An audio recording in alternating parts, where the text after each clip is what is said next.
मेरा घड़ा उठवा दो। रानी तारा ने जवाब दिया, ये महाराज हम तुम्हारा घड़ा नहीं उठवा सकते हैं। हरिश्चंद्र बोले, क्यों नहीं उठवा सकती हो?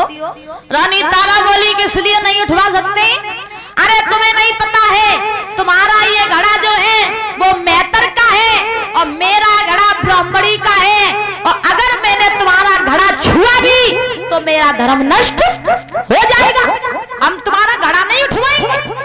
जैसे ही इतने वचन कहे तो राजा हरिश्चंद्र ने जवाब दिया, वाह रानी तारा, तुम वही हो जो अपने पति की मुसीबत आने पर बिछ गई थी, क्या तुम वही रानी तारा हो?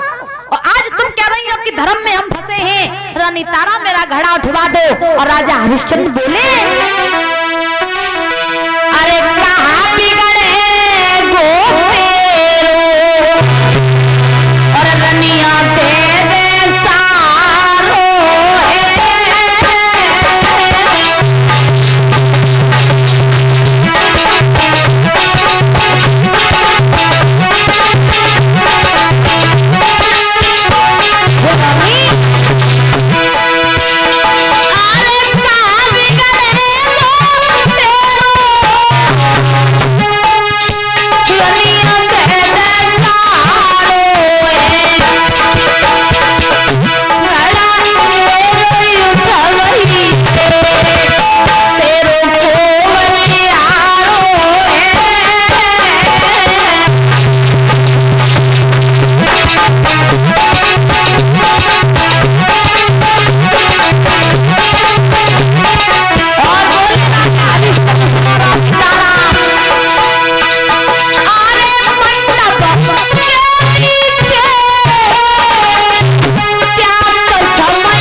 लेकिन हम घड़ा आपका छू भी नहीं सकते।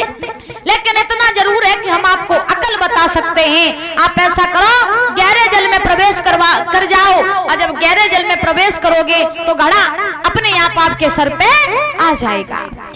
राजा हरिश्चंद्र ने वैसा ही किया।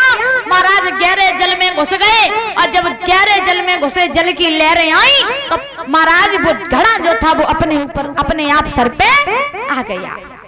हरिश्चंद्र ने घड़ा भर के चलने लगे। रानी तारा भी जल भर के चली गई।